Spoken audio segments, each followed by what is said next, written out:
Ba-da-ba-ba-da-da-ba-ba-da-da-da-da. What do we have here? Yes. Let's take a look here. Oh, dogs are jumping and sneezing and looking around. We got a Simpsons typewriter. What is this? Doggies, you gotta help me out here. Simpsons. Look, even the logo's the same.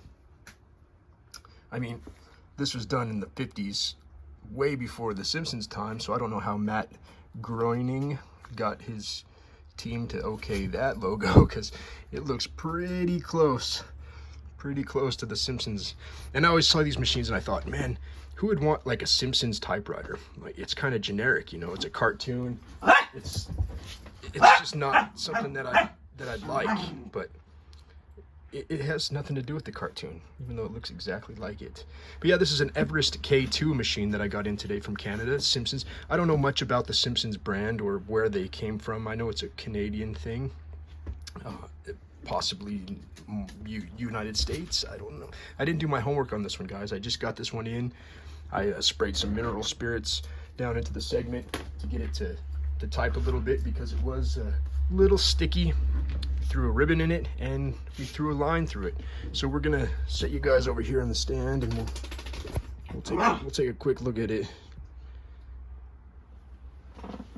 All right, paper time. Paper feeds nice. This is a test of this machine and the way that it types. Oops. See that, doggo? It's typing.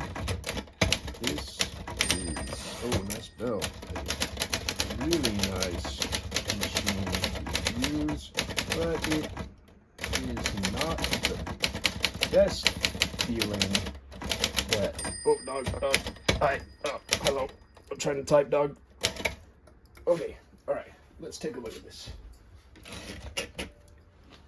Sorry, the dog was accosting me with love. So this is a test of this machine and the way that it types. This is a Pica machine. It does have a wooden feeling to it. I mean, it's not super snappy and connected.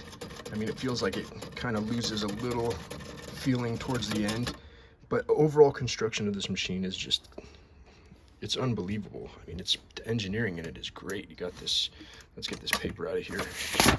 And if you notice really quick, I have this other problem, or this problem on the other Everest I have, the K2. Sometimes the letters are faded out towards the top. And I think that's just an adjustment thing.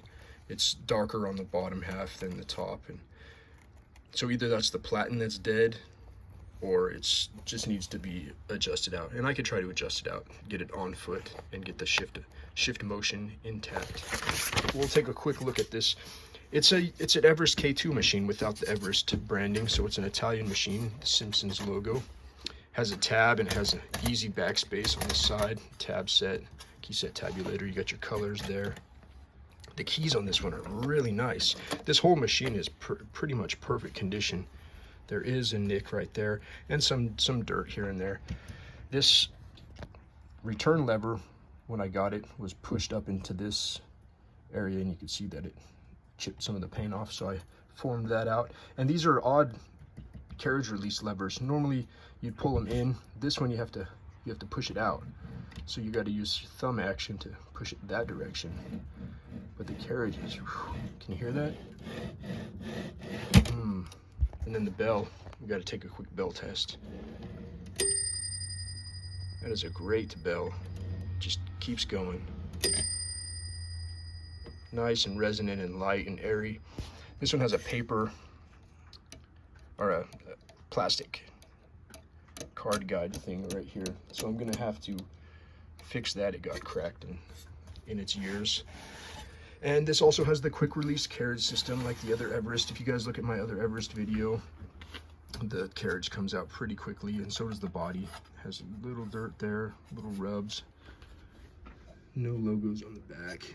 That has the flip up. Let me see, can we get a better shot of that.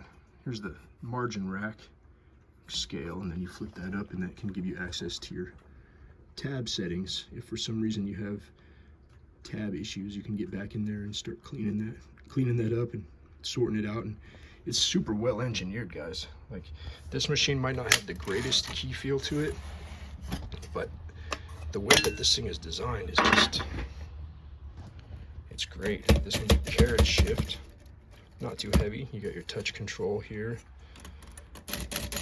Very nice.